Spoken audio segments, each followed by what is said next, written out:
This is going to be a response to the first 3 minutes and 29 seconds of the Rebel Wisdom video titled Making Sense of Sense Making. Jamie Wheel, Jordan Hall, and Daniel, I don't want to pronounce his surname because I'm not going to get it right. And I said those names in the wrong order in the title, but anyway.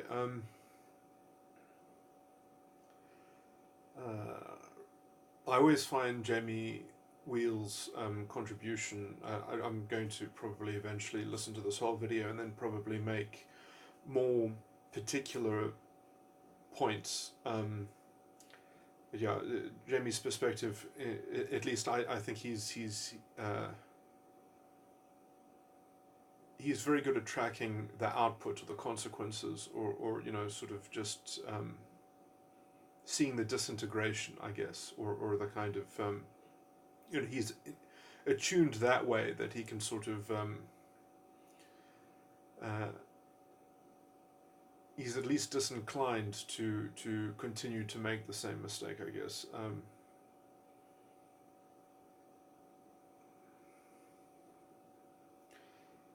Anyway, so I came to this video after reading the article on Rebel Wisdom by Alexander Boehner, A Story to Bind Us, the Intellectual Web, and a New Meta-Narrative.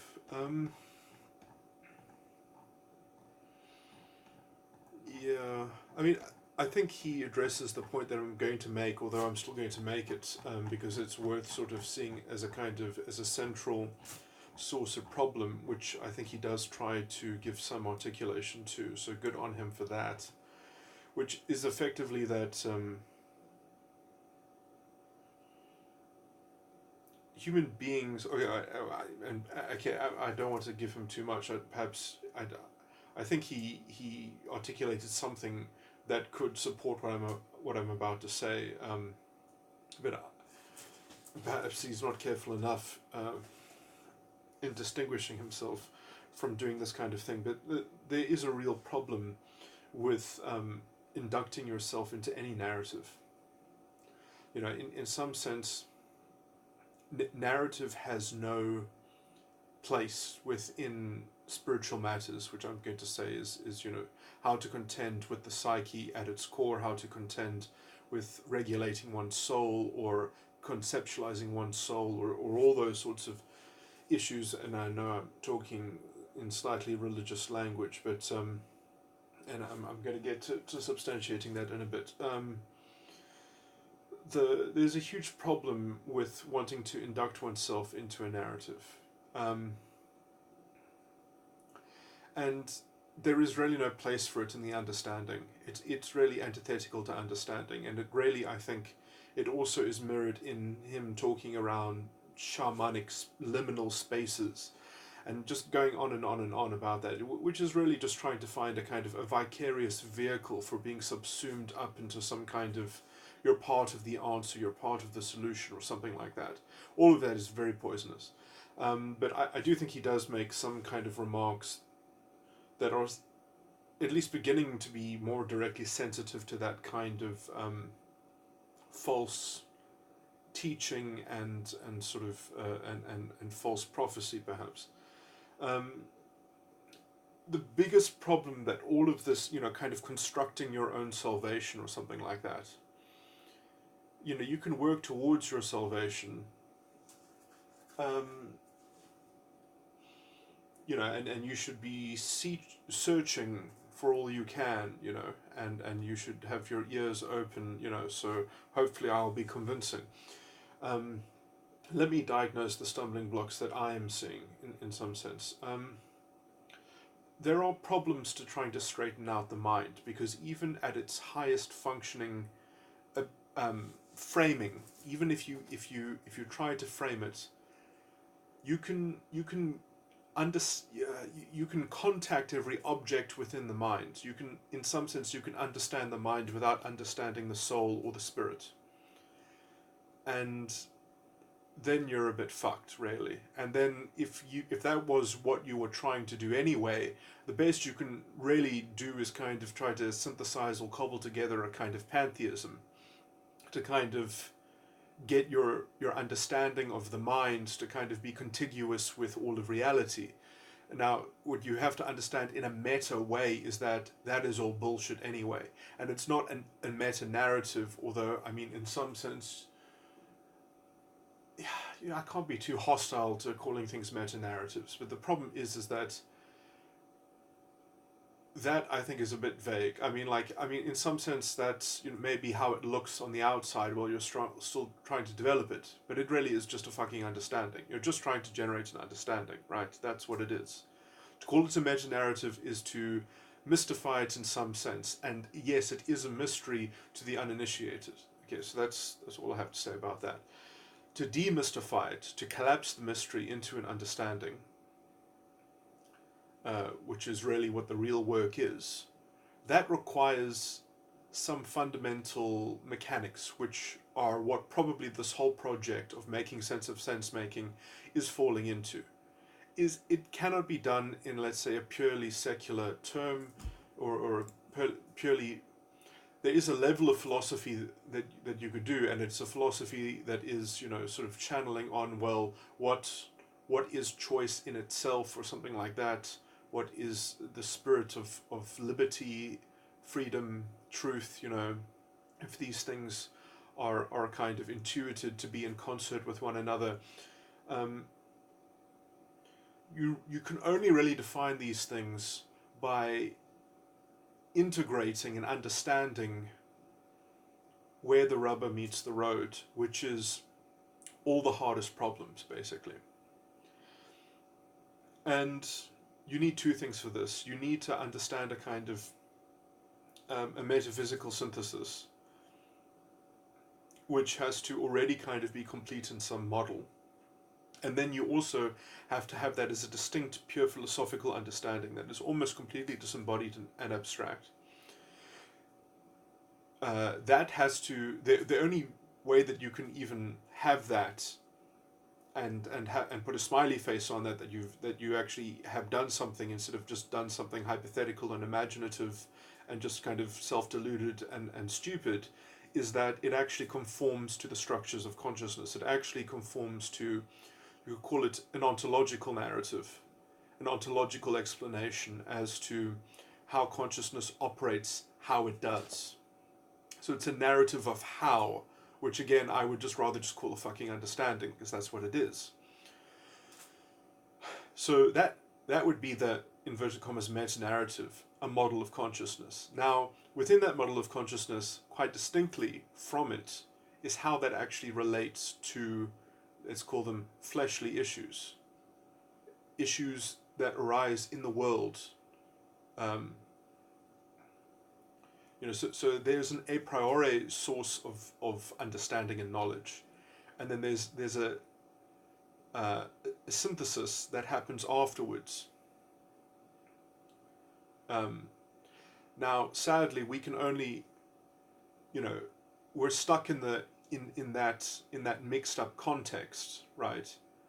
And so you can really be misled very, very quickly, because you can thematically work out all these different, pantheistic forces, if that is your paradigm and perspective. And what will that lead you to? That will lead you to mapping out a kind of factionalized, systemic idea of some level of disintegration in terms of various different and diverse theses, and the problem is really how well are any of these individual theses, how is a thesis itself even edifying, which you can only confirm or corroborate with the independent metaphysical model of consciousness. So which again is generally filtered through the being lost in the mixed up, potentially pantheistic point of view. Now, even diagnosing that the real problem is that pantheism, so that you can start to delineate these two separate tracks of knowledge, right, of having a pure metaphysical model of consciousness and having how does that regulate itself within the context of the mixed up, kind of deluge of in contrast to the model of pure consciousness, the kind of the chaos of or the potential chaos of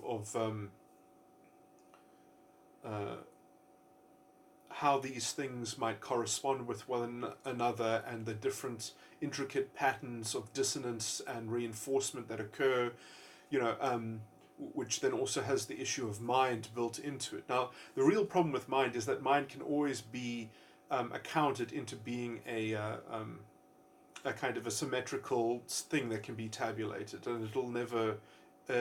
It's always solvable because it's basically simple in some sense, but it has no resolution within itself. It's like it's you can always be described out as a dichotomy. The only way to kind of transcend it is to have something that's rooted in the pure model of consciousness in some sense. Which you can't really get to in a pure form unless you can start to disabuse yourself of the pantheism. So trying to strip out those elements of pantheistic filtering and such like that, which can then also be translated into seeing how one's own internal constitution of consciousness deviates from a kind of a model, a pristine model of vitality or health. Or sort of, working out how to pathologize mental behavior or patterns of or structures of behavior and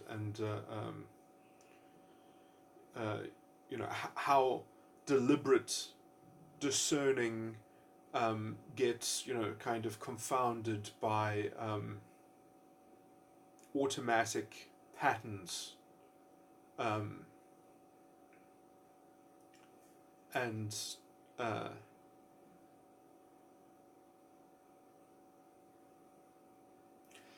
mean the whole to actually get to something of something that is approaching an awareness of a purer source of one's intelligence, right? And seeing how the thread of that intelligence has been woven into the kind of the mental machinations and the mental structures and all that. So all of this is something, I mean, you can call it a great problem.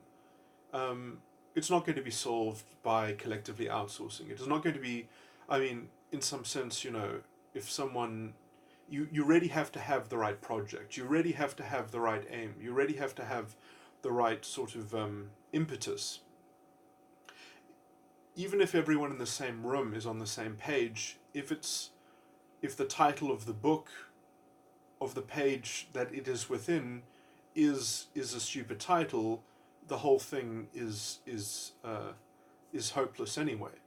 So I mean the idea is that well then afterwards we finish that book, we can say, oh yeah, let's criticize the book, it's a bad book, let's replace the book with a new one, let's make a new edition, let's make some progress. I mean, I guess there is something to that. There is that is a potential thing that you can get there by increment or something like that, but really there is nothing that's going to substitute for at least having a generalized sort of model of a kind of a basic mechanism. And there are these practices and there are these things that supposedly in tradition, from history. There are all these things floating around, and how much value is really in them, and are you meant to go and discover them, and go to Tibet and have a look through their library, because their whole part of their religion is being a spiritual record keeping function for uh, for humanity. I mean, that's meant to be one of the functions, at least, of the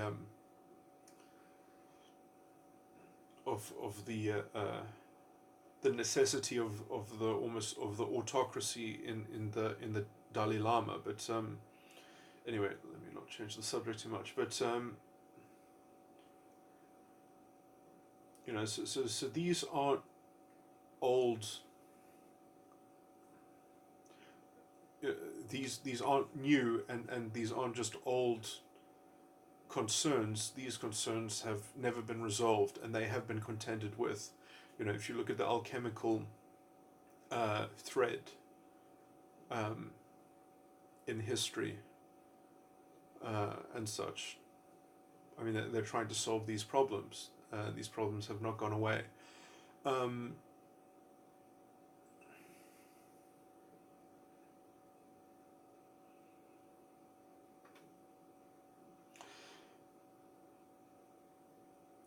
I created a rubric for solving a lot of these problems when I was a very young child,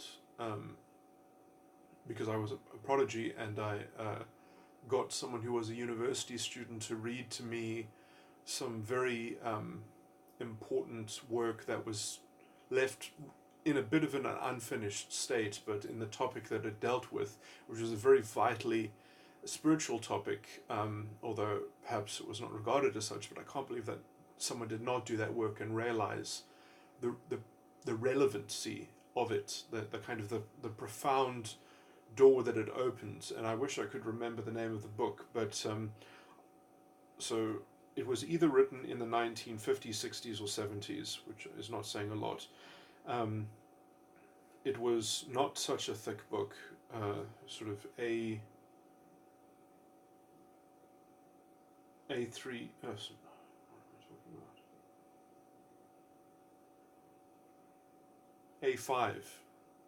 A5 paper size, so that kind of book. Maybe I'm going to say maybe about an inch and a half thick, and I can't remember the name of the book. I'm thinking it was written in the 1960s or 70s. Maybe it was also the early 19. I think it was 60s or 70s.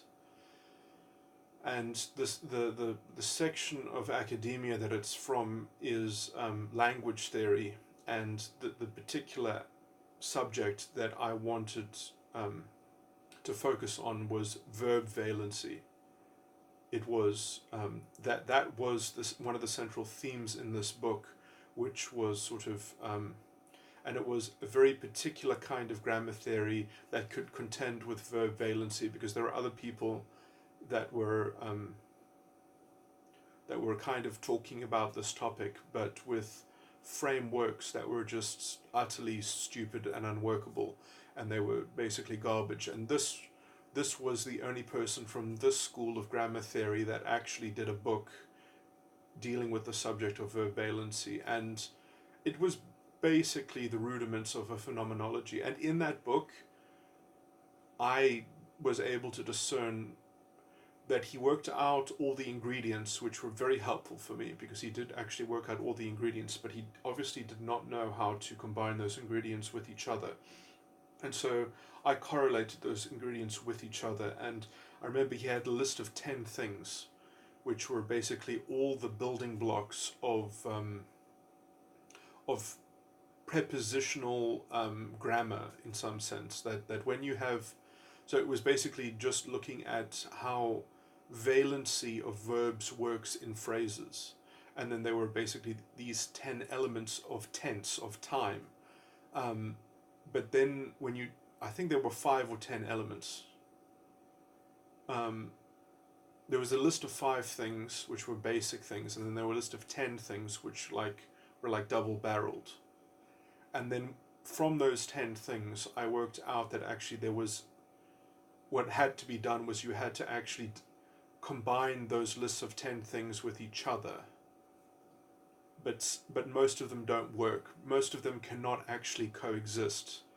So from those 10 things, I got 17 realms of behavior and activity. And so there were 17 realms of action, spheres of action. And these things modeled, these things are what language could pertain to.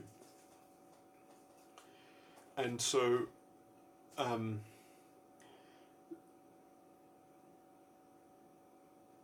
basically, this is a very simple claim, basically, because I conceive that these are the structural limits of communication, and the communication of verb valency. So it has a kind of theory of time built into it, and how time might be treated as well, kind of built into that as well. Anyway, and this is just so. I know that's very vague in some. It's very vague to say what I'm about to say, but that is the foundation of conscious spheres, of conscious realms of psychological reality. Those are the realms of psychological reality. And then further from that, I was able to understand that these things could be ordered in a kind of, in a weird order, in which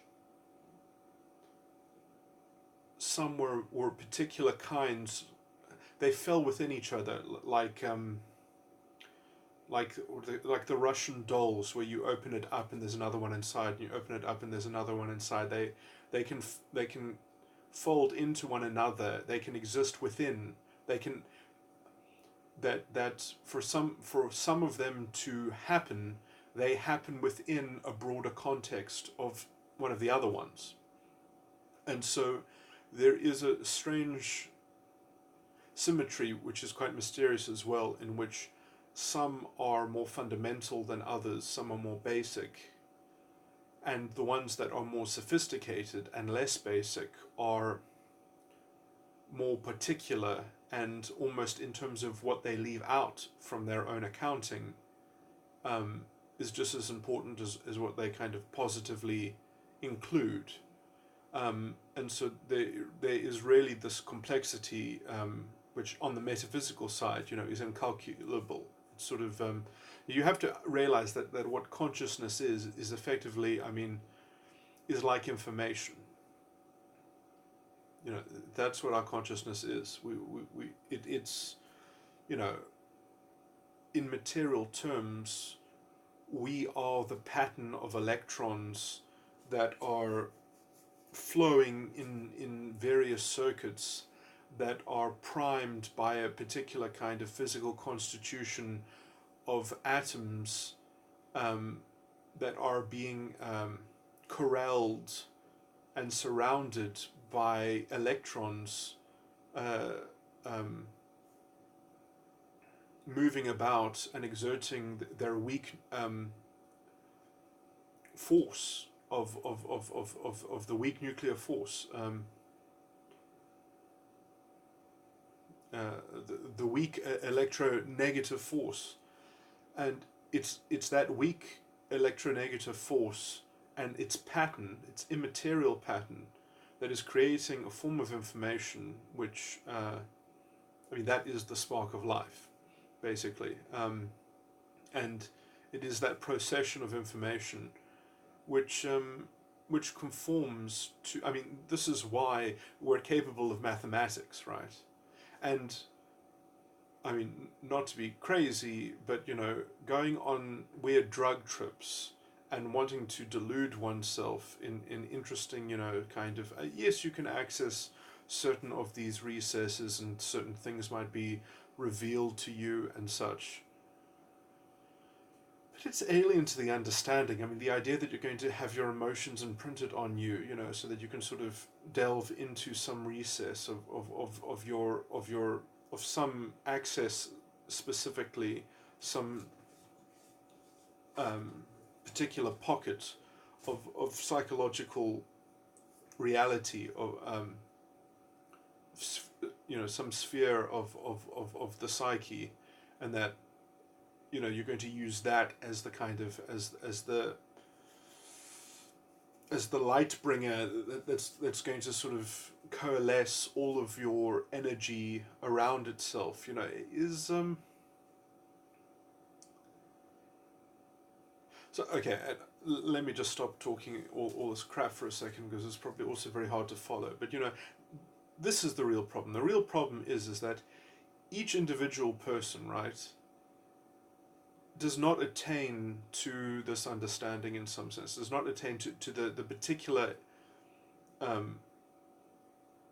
actualization of having a coherent understanding where they are aligned within themselves, right, or whatever you want to call it. Their constitution is fucked up, primarily because of their personality style. So what you do is you work out the psychological tools to work out what their constitution is, to work out the model of the false ego. Now, you see, this is the problem, because you see, like, even if you, I've worked out this for a long time now. I've had it for the longest of anyone, because I pretty much discovered it and synthesized it at the age of around from about 6 years old. I developed this.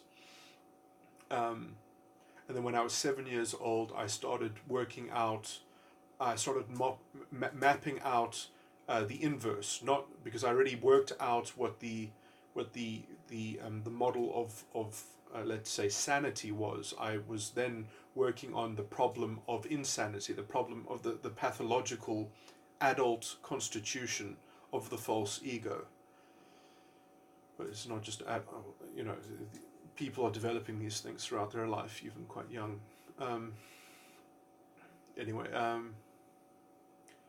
so you know, you have to understand the problem, not just what the lack of the problem would look like, and then work out how to bridge these two. And that is the much harder problem, which I have been grappling with now I'm 32 years old, and I started this when I properly started this when I was 7 years old, just researching that problem. So that's 25 years old, 25 years of just contending with this problem in a singular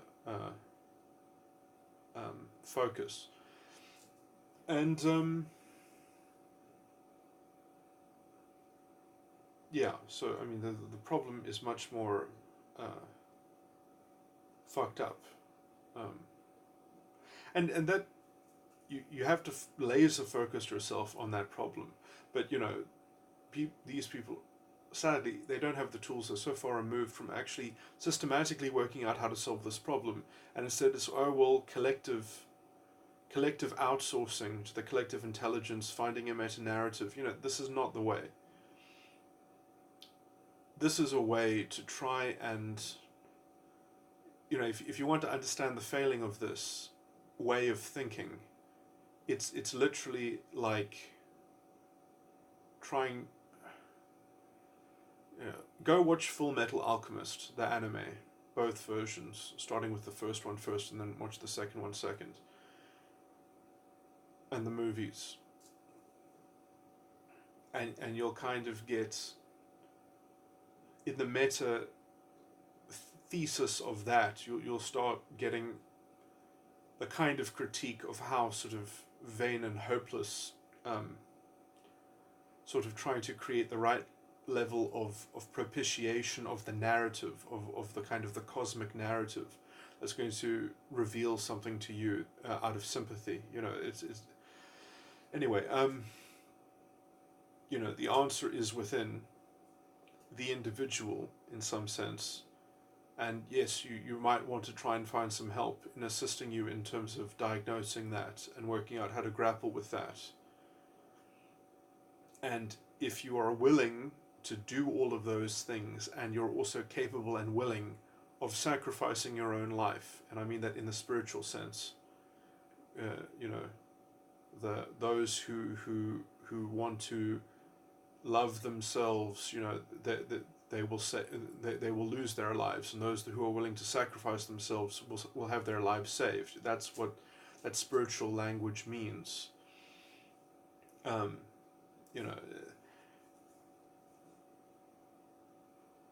know, there's all manner of interesting things hidden in the Christian scriptures, where it talks, for instance, about hating your mother and your father and your brother and your sister and even your own life, just to be worthy to be a disciple and such. Anyway, shows the level of commitment to sort of to seeing the truth and such, which is, these are all things that are within. Anyway, let me just go back to the point. So, in some sense, there are problems in that people are going to be influenced by their environment at the same time that they're supposed to be introspecting to work out the problems to these solutions, you know, because basically not only are you dealing with your own spiritual condition, but if you are inclined towards pantheism or some kind of, you know, deistic type belief, you're going to be deluded by these signs around you that are, you know, going to be, you know, because they're going to be psychic phenomena that are scaled up on collective narratives, and chasing those collective narratives and getting sort of incepted into them, and the allure and the seduction of that. I mean, it's just a huge diversion, really. And so, you know, in some sense, there are those forces of potential sympathy which are highly corrosive to actually solving any of these problems properly,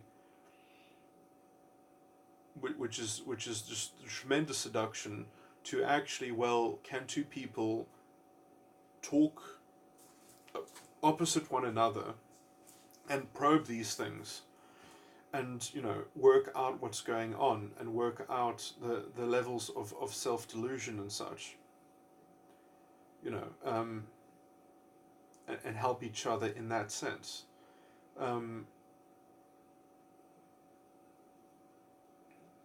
Assisting each other to reach sanity. I mean, there are many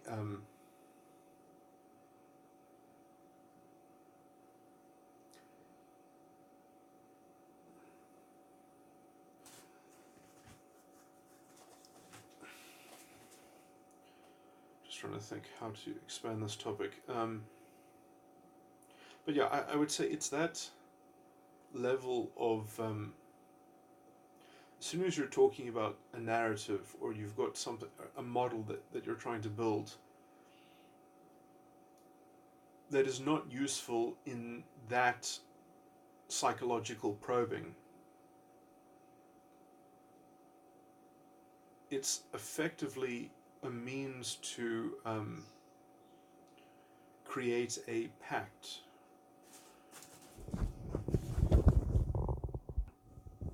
A compact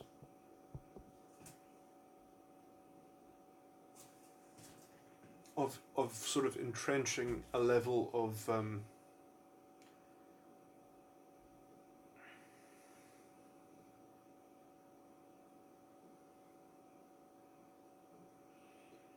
a mental pocket, which all that's really serving is to facilitate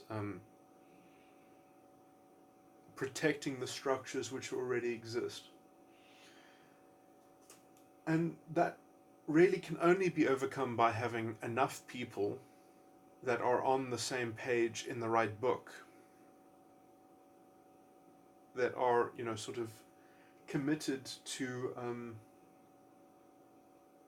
finding the floor, you know, with their feet, in some sense. And, you know, what that floor actually looks like, it doesn't even matter, you know. It's not going to be furnished with mental objects. The only point really is that you can't go any lower, it's a solid foundation, it's a solid platform, and upon that platform, then you can start to do magical things with collaboration and cooperation and coordination. Um,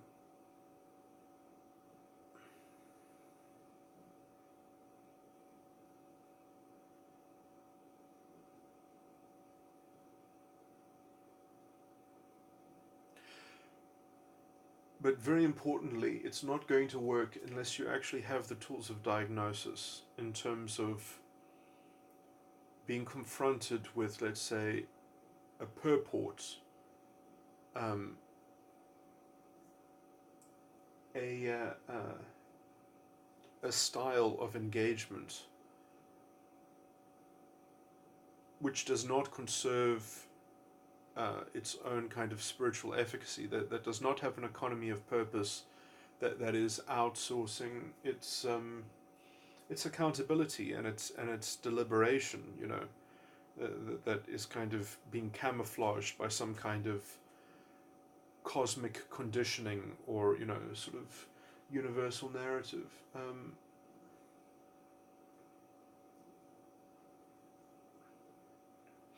So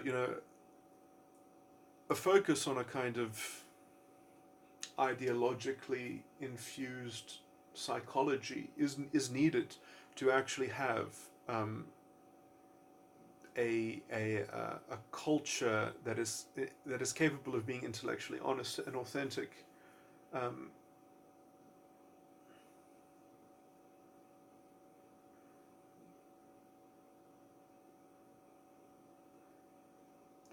Between its members. And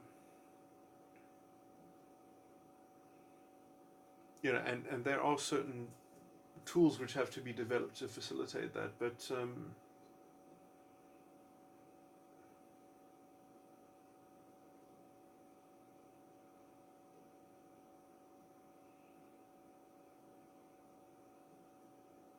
I mean, it's interesting because there has to be a certain willingness also to be subjugated by the right thing, or in some sense, that allows you to actually access your freedom and articulation of a free will and free choice. And that itself is one of the manifestations of the mental domain, that it comes in those packages of dichotomy, and one cannot escape those dichotomies and those binaries that imply each other.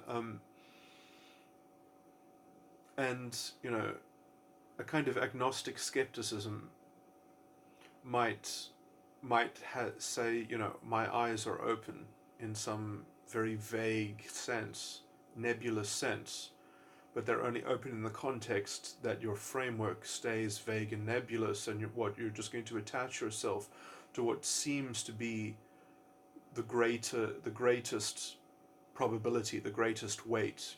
I mean, like the more popular thing, the thing where people, where are the multitudes gathering, and I'll just make another scriptural thing, although scriptural authority is not worth anything, but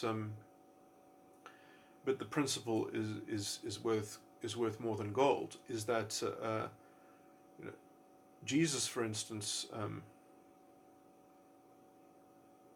he spoke, to a lot of people in many places, and he spoke to the multitudes, but he said that it wasn't for the multitudes. He said, "Little flock." It's you can't measure these things in terms of numbers. It doesn't have a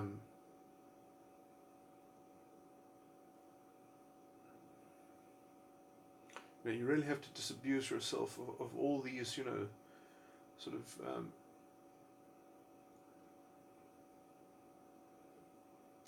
seductions of appearances.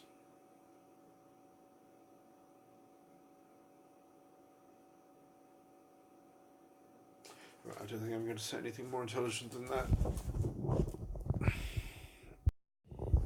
Okay, I've now listened to 23 minutes of the 2 hours and 40 minutes, so I'm nowhere near sort of seeing, I guess, where this thing sort of gets to, but I guess already I have some virtual input, I guess, to the discussion. So, uh, they are describing, I guess, the kind of the symptoms of breakdown, but yeah, it would be better to have a more detailed engagement with some of these ideas. Like, to me, describing these things from the outside looking inwards is kind of, it's folly. Um, that perspective is just like fundamentally worthless in some sense. Like, you can say like, oh yeah, we would like the solution to have these things so that those would be the markers that would indicate that the thing was successful or not. It's like, it's similar to the thing that was complained about, although it's still done by these speakers in some sense, or at least by Jordan Hall in particular, that you're essentially are framing and describing game B from game A. Where instead of describing you need to reassess game A in terms of what game B would be effectively. But no one has the confidence to do this because there's this idea that it's this weird kind of emergent thing that has to do with kind of like identifying with some narrative or some disembodied thing. The biggest problem that this is it's so far removed from actually contending a real understanding and working from a real understanding. Like, yes, that understanding will also have a kind of cultural platform that it offers things to occur within, but that's because it is contended and contained within each individual. And so, the idea that there is a duplicate within each individual that is the same thing gives people the idea that their feet are on the ground, that you can go no further below that. Now, that confidence of having one's feet on the ground and sharing that platform with other people, that is the internal understanding. Yes, in some technical sense, you could go underneath it, you could go below it, but that is literally moving into a state of disintegrated chaos. It's going below basic. It's going into confusion. It's going into self-deluded, sort of incoherency. But yeah, coherence is not. It's not an emergent property. I mean, like, the idea that you're going to sort of judge it by its appearances. It's an internally contended thing. So it is claimed, and it will shine through in the opinion, but it's not going to have objective markers. It's going to be judged within its own economy of purpose, its own its own internal constitution, which will, have a compatibility of being able to sort of orchestrate a coordination with other beings, in as much as there is in fact something that is really shared in terms of each's internal, internal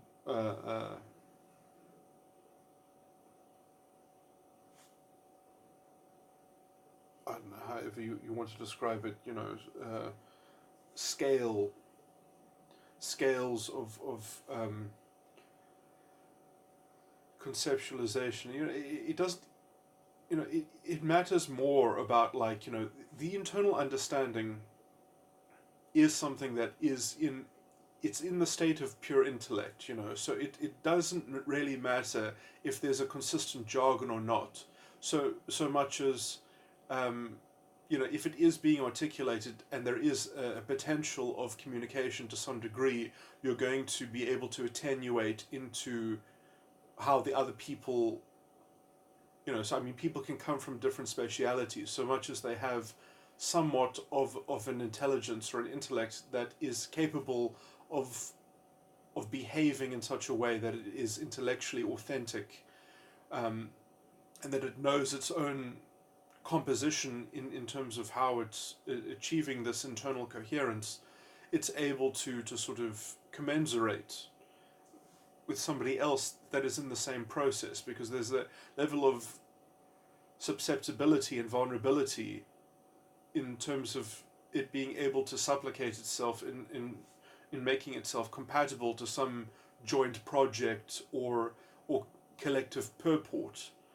But, like, it's very hard to even develop such a thing if there isn't a shared paradigm, or there isn't a shared view of this in the first place, if there isn't a compatible economy of purpose. So,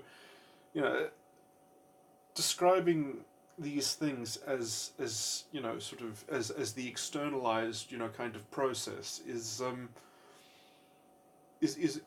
just a waste of time. You need to get into the psychology, so I mean, yes, you could talk about these things perhaps more precisely by just focusing on the psychology in some sense, the psychology of particular impediments in terms of engaging in this stuff. Some people are so automatic in whatever, sort of procedures and sort of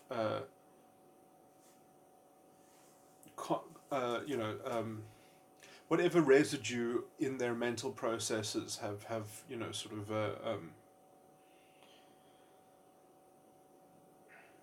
accumulated into some atrophied, sort of I don't know what highfalutin words are there. The semi-lacrum. I can't even remember all that philosophy. I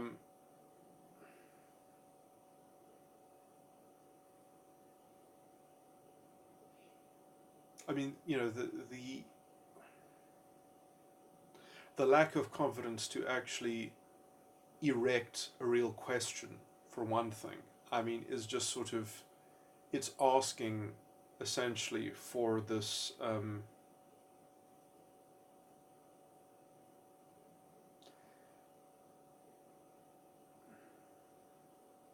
very vague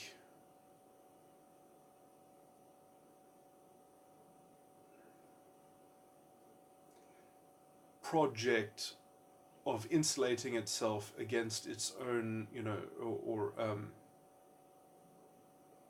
ability to have a specific regard or a particular recourse to in tracing its own non-execution. I mean, it's the idea. Well, is there a cause that is beyond reproach? Is there a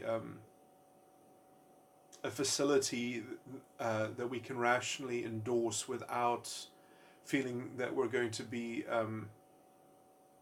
prone to any sort of metaphysical condemnation?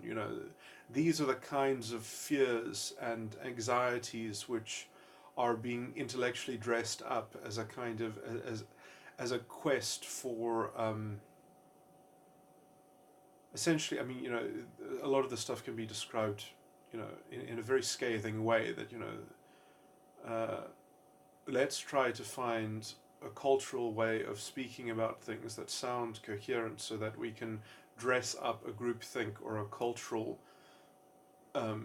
consensus to be immune to be collectively immune to the criticisms that we can levy against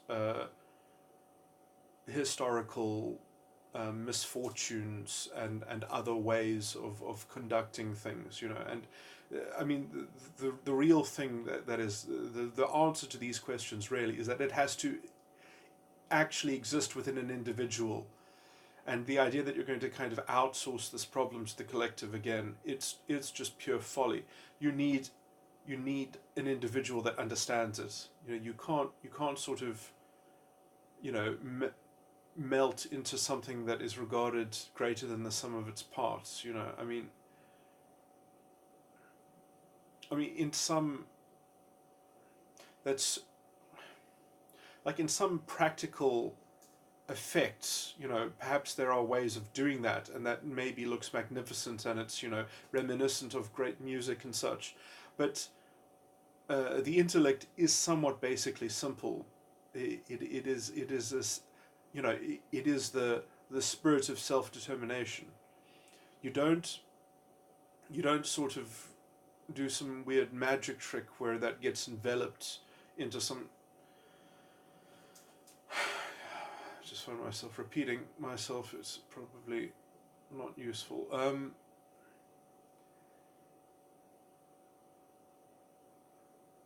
Yeah, so I would rather just dispense with all these magic tricks. The real thing is, well, let's talk about our internal, intimate psychology.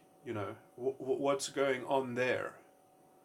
You know, I mean, in some vague abstract sense, yes, the collective sicknesses, although I think that they're not being calibrated that well. The idea to just in the descriptions of the failings of game A, those aren't the failings of game A. I mean, there are a lot of elements within game A which I would even say are that is the human condition. In some elements, in some facets, they're functioning as well as they could ever be expected to function. I mean, it's not, you know, um, you know, this idea that you're going to sort of come up with a formulaic recipe and they're all going to be part of some kind of collective experience, or it's really is a form of sort of vicarious redemption, or sort of it's just almost it. I mean, I know these people aren't in this camp, and it's wrong, but I mean, this is a kind of intellectualism that I feel it kind of thematically skates towards the kinds of problems that the so-called liberals, the so-called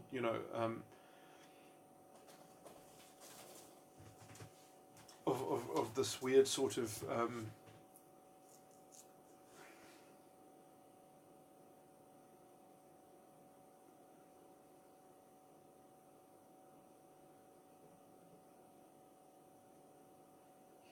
engine of metaphysical wish fulfillment in finding the righteous umbrella to share with one's neighbor or something like that. Um, it's not an external canopy that is going to be any kind of vanguard. It is yeah. And what I was saying is that yes, you can sort of metaphysically or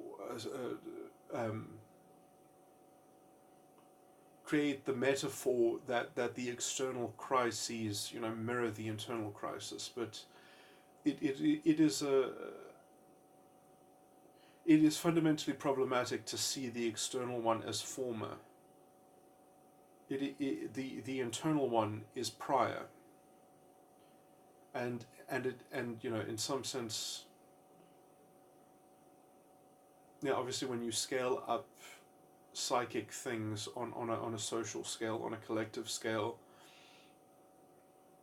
you're really dealing with such a mixed up problem that the psychology therefore is so far removed that you might be able to trace certain things, but they're going to be so lost in the sort of in the reduction of statistical generalization. You're going to have certain things that are overrepresented, and you're going to get really the lowest resolution version of the issue, of the problem, because it's sort of going to come in the form of some lowest common denominator of some kind of regression towards some mean.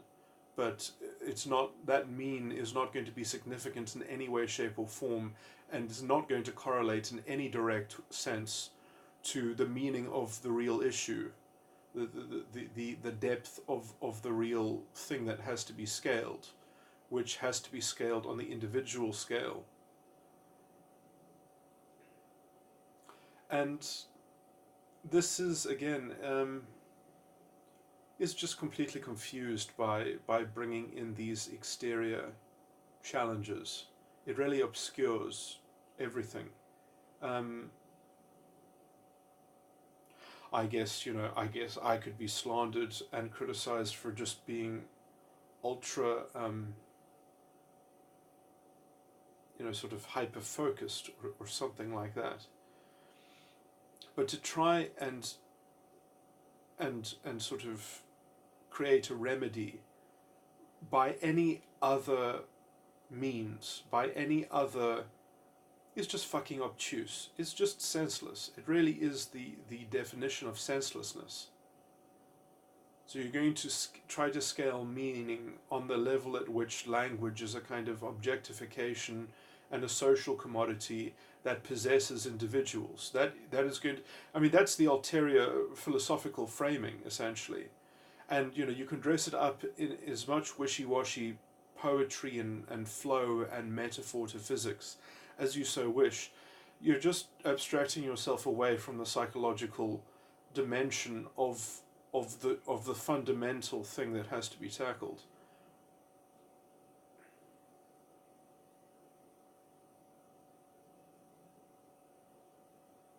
In order to do what? In order to achieve a metaphorical solution that we can all be in the image of, some totemic indulgence that we're all going to kind of, I don't know, shamanically, ritualistically sort of plug ourselves into. I mean, and that we're going to sort of,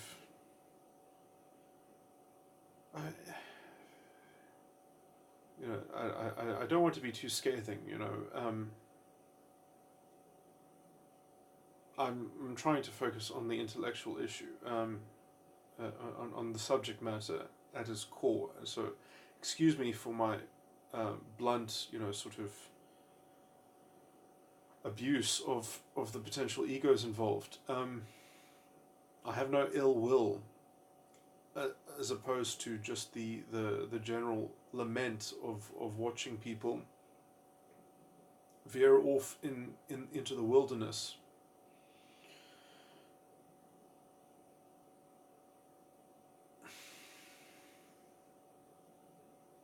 Oh, there was another slight ancillary point to add on this topic.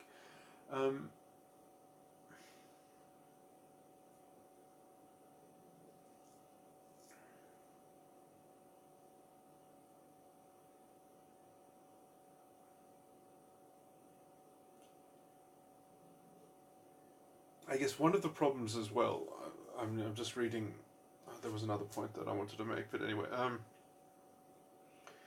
it says this three-way emergent conversation is unlike anything we've released before. It features three of the world's most foremost systems thinkers and futurists. I mean, I guess this subject matter is somewhat problematic because the real problem is in the notion of the future itself is part of the psychological pathology. Is how the category of the future,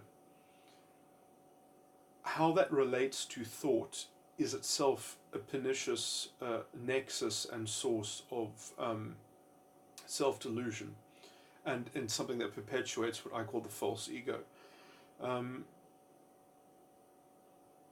It is specifically the conception of identity or the self in the future, that vision and that source of the ego is fundamentally false.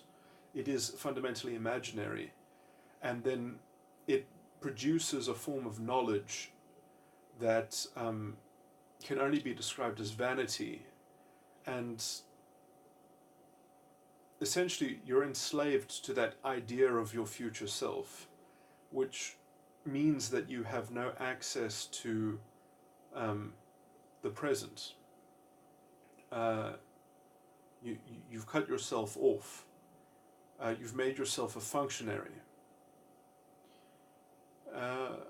In some sense, we are forced to act in that way, in a kind of conformity, because that is, in a sense, the way of the world. And there's you can't really, you can call that game A. We can try and develop another culture, but I think it's actually not spiritually unjustified to expect that people need to be able to tolerate the way of the world. They need to be able to cope with it without dirtying their soul. And it's not, you don't have to be physically separated from it and distinct from it to be mentally distinct from it. And I think the process of that kind of endurance as well is part of the correct functioning of the internal constitution. I mean, it is something that perhaps over time could eventually be avoided or dispensed with or something like that. It might not actually be desirable. It might be dysgenic in some other sense, in some other, as already described metaphysically, it could be dysfunctional. Um,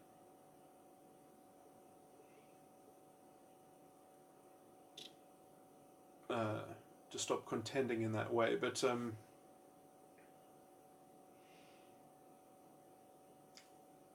what's my point? My point is that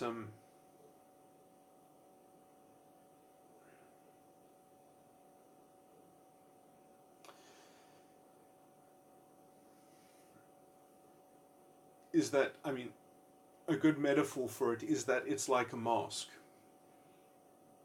And, it's one thing to identify the mask as the self. It's another thing to know that it's a mask and have the capability of at will discarding it and putting back on as just another form of dress in some sense. And in certain contexts, you have the allowance, the negotiated permission by the participants involved to remove the mask. That's fine. And perhaps that is only how it can be.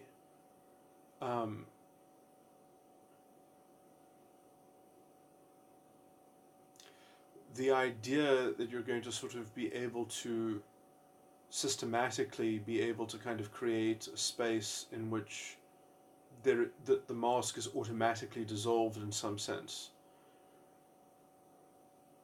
means that you're going to have people that are inducted into some. Okay, I'm not even going to describe that world because it would not work. You need to have people that are capable of contending with these internal objects and these internal furnishings of their consciousness. They need to be capable of dealing with them. You can't outsource that. It is true that certain cultures are probably much more pernicious than others, are much more demented in terms of inducting young minds and inclining them towards, sort of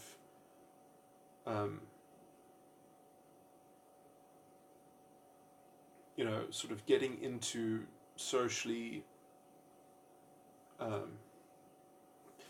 sort of patterns of the false ego that have been reproducing themselves within society forever. And so much of society has had to be able to contend with them in some kind of compromise, and it's been problematic, if you even look at it as society versus society, is that perhaps some societies that were more psychologically advanced were not able to persist against other societies that were collectively able to just maximize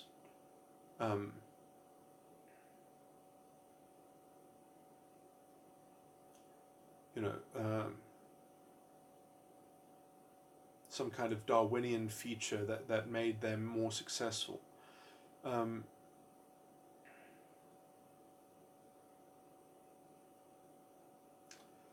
And so, the truth has always had to kind of find a way of subsisting within an encapsulation of an otherwise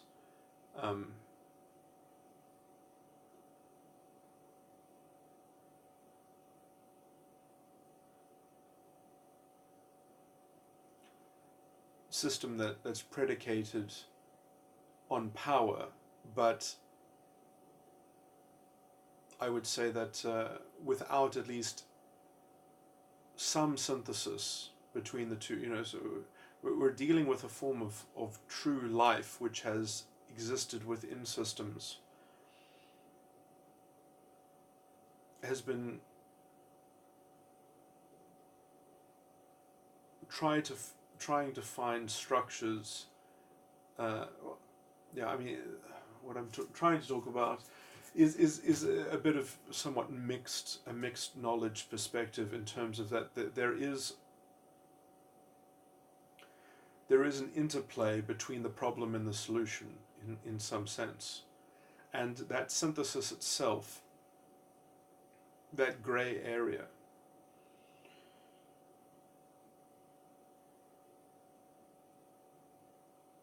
is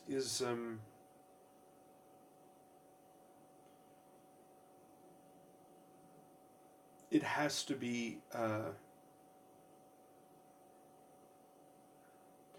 to be something that becomes definitive in terms, or that becomes fully delineated within at least an individual's complete understanding. I'm not saying that the understanding is perfect, but they need to be able to communicate that, and there needs to be some ability to come into a consensus about that. If you don't have that ability, there is no ground to be made. There is no culture to be won. There is no greater synthesis to manifest.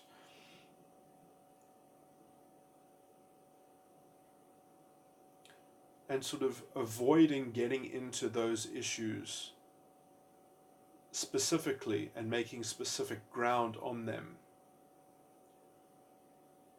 to try and just settle on a metaphorical reduction thereof, is going to make everything facile. It's going to make all the supposed fruit of whatever discussion is just going to be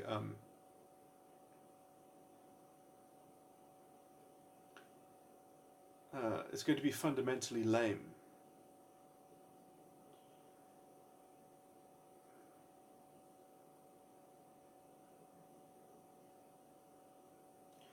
Now, obviously, having the power to come to definitive things, is problematic if it's going to lead to an insurgency, a war, or something like that. But I mean, I think that potential radical power frightens some people. I have a very simple solution to it, which is just another opinion of mine, which is that don't try to confront things in a way in which you create fundamental, a kind of like, I can't even describe it like that, rather. I guess, it's not really a principle so much as that it's also a strategy. I don't think it's found in principle, but it's basically, I'm really sick of people that want to be activists and change the world. I find it incredibly retarded. It's like, you don't need to fight for a single thing. You just need to make a plan and fucking get on with it. You don't need to bring down the government. You don't need to change policy. If you live in a Western democratic society, you have enough fucking freedom to make your own alternative economic model. If you can't get people to work with you, that's on you. If there are not people out there that you can sort of, combine your power with and do something with. I mean, the revolutionaries of yesteryear, in ancient times, they had to actually deal with real oppression. You want to call the system that we belong to oppressive? I mean, it's disgusting how decadent that is. Oh, yes, it's going to be slightly more sophisticated, that you're going to have to work how to, maybe get a land patent and unbond the land and create your own private bond to substitute for a, if you don't want to pay the taxes that support the fire services, or whatever it may be, you work within the system, you work within, you find the alternative. If there is no alternative to paying the tax, then you just do it. You just make a model that can absorb that extra expense, and perhaps at some point, when you've got something that is independently functional, then you ask for some kind of political movement on the matter, and you use what you have peacefully at your disposal. You create some kind of general, if you've got a model that actually works, that is actually self-sustainable, surely there's been no greater time in political consciousness where that wouldn't be respected and accorded some kind of dignity and space, that you wouldn't be able to use that to kind of, I mean, it's sad, but actually, if you actually had a private cooperative, set up in any sense, your biggest threat would actually be the government wanting to kind of create a socialism or something like that. That would literally be your biggest threat. And your only thing would be like, well, I guess, we actually offer more hope for humanity because we actually want to help people where they're at, perhaps copy our model. We are freely, encourage other people to develop similar things, and but and to offer collateral support. I mean, everyone wants to live in a place in which their neighbors are somewhat settled and stable, so that they're not about to be on their doorstep, desperate for something. So I mean, if you set up these kinds of private collectives, you would think that they would have the largest investment into proliferating the winning formulas and such, and actually being good independent actors in politics, rather than what can only be described as sort of shady and nefarious foils for, plutocratic elements or whatever.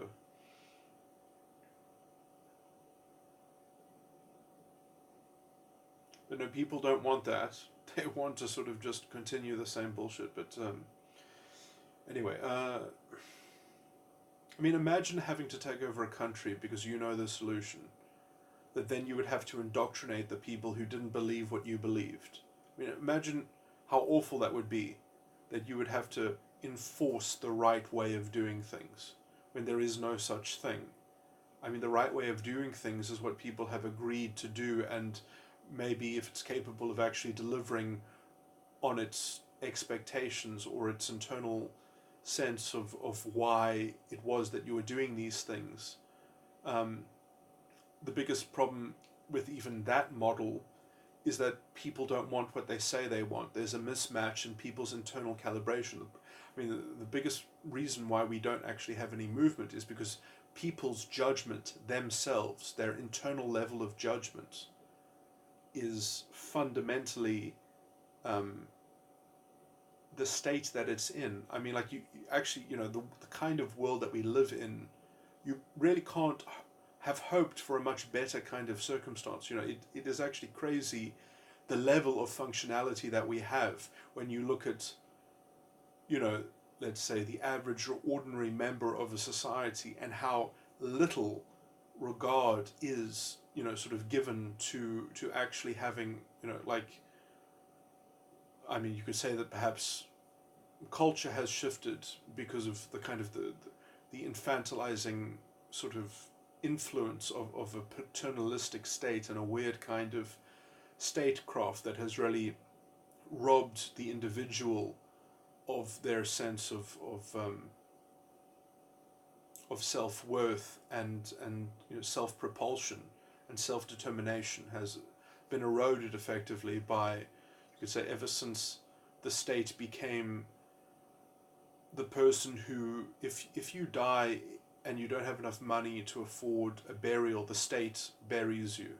Like, as soon as where it stopped becoming the responsibility of your community, and it started becoming the state is the social fabric.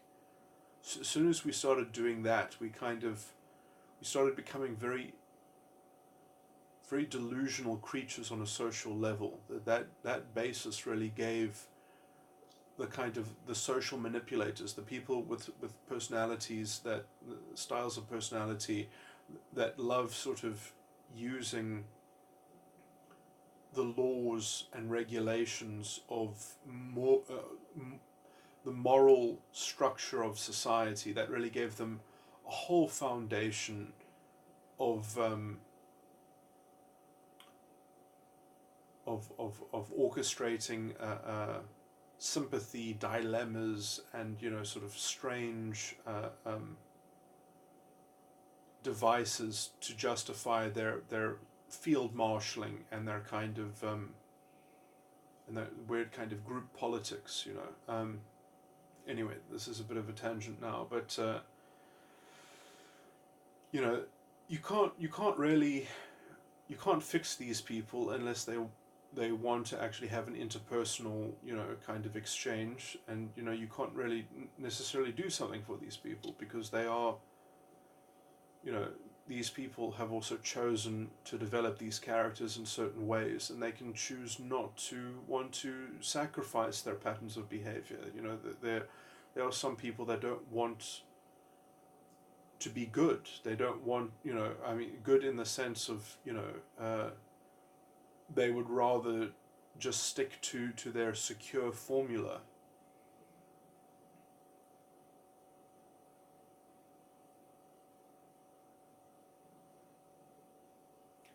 You know, it's much easier to just kind of repeat the same kind of ideological bugbear sort of malcontentedness than actually just avoid the bullshit and just do something that actually has a positive trajectory within its own independent economy of purpose, you know, that just sort of gets on with it. I mean, as I said, the only impediment really is the psychologies of the people involved. You know, do they actually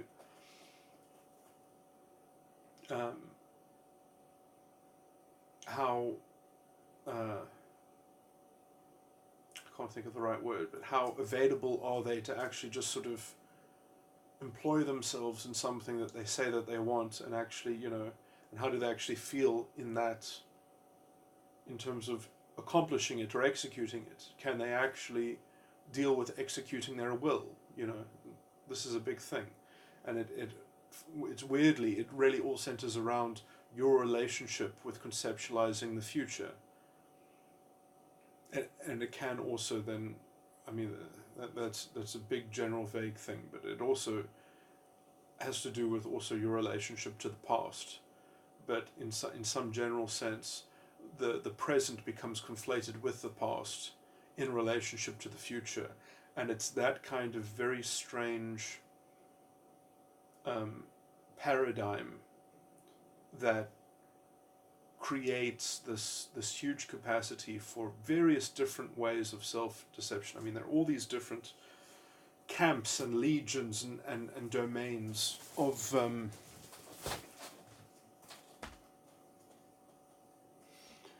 I mean, you know, of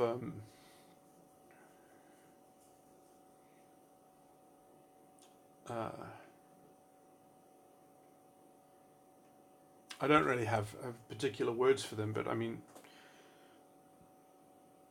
the internal dynamics that set up false egos, they have a non-correlated correspondence to, you know, political phenomena, ideological phenomena, beliefs, patterns of activity. They all correspond, you know, to a particular internal constitution and such. And until we root things into, you know, into the character of the internal constitution, you know, like, well, what is going on? You know, that question will never have a definitive answer. I mean, my definitive answer is that what is going on is fundamentally psychological, and then there are various effects of psyche that can be measured in many different I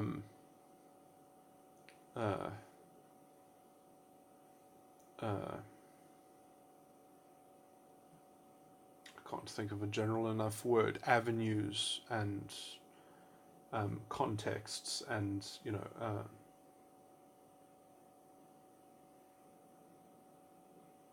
but the thing that you're contending with is, first, it's a property of the psyche, it's a property of consciousness, it's a property of some kind of metaphysical thing, and, you know, some of that perspective is not always going to be relevant in terms of dealing with some kind of practical effect or something like that. I mean, there are some things that are where the operative element involved is so rudimentary, it's not really that, it's not that subtle. But in terms of creating some kind of system or culture or anything, to think about language itself, in some sense, a lot of these issues have been too confused and complicated by things that are absolutely irrelevant. I mean, in some sense, you have to here's a good metaphor, I think. Stop imagining that we're a world that contains many different languages and that we just need to understand language in the context that there are, there are alternative languages that might have different things. Sorry, this is all a metaphor. So my metaphor, language in this metaphor, is thinking and consciousness. The idea that there are all these different ways of having a frame of mind that can be applied to different things. No, just imagine that everyone at least should have the same frame of mind. That there is one frame of mind. If you don't have that inclination to impose on things, if you think that there are perhaps multiple frames of mind, if you're going to be agnostic on that point, I mean, what the fuck? Whose time are you wasting? I mean, it's like...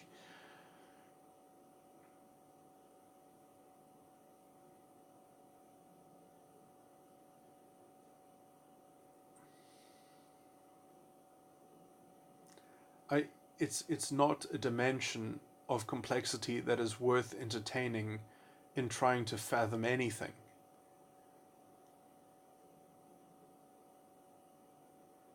And also then fundamentally you're going to have to believe that there are essentially different types of creature in some sense, that there are different, if there are fundamentally distinct mind frames.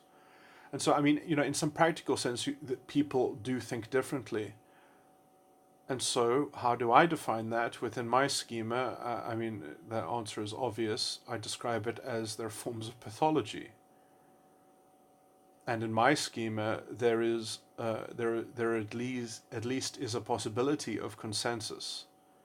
I'm saying that there will be consensus in particular specific things, and I can give an explanation for why there won't be a consensus in those particular things. I can say, yes, we're at an impasse. Things are not going to change. And I will say why they won't change. Because there's this thing about me which I think would be wrong for me to disregard, and there's this thing about you which you're not willing to stop or to change or to recognize or acknowledge. I can try to use secular language of let's agree to disagree.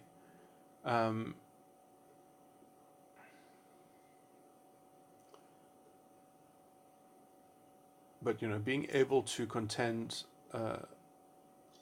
a moral claim that is not based in an objective morality,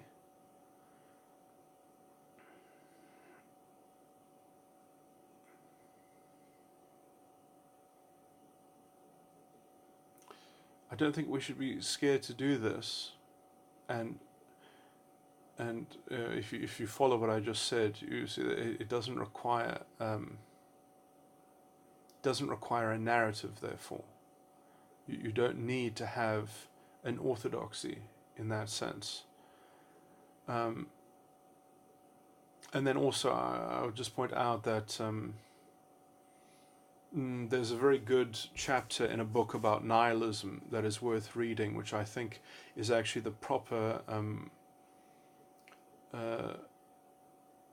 formulation of what Nietzsche was actually trying to get at, and it's by Vasti Ruut, who is a philosopher at Stellenbosch University, and the book is called Living with Nihilism, and I can't remember the name of her chapter, but she wrote a chapter in that book, and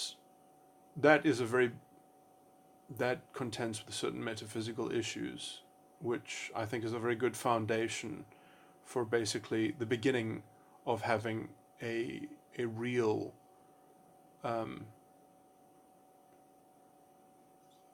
self-propelling metaphysical foundation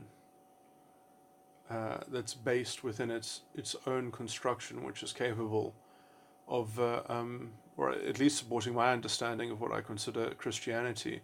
Obviously, it's a very different Christianity from other false teachings and such. But anyway, might as well stop this recording now.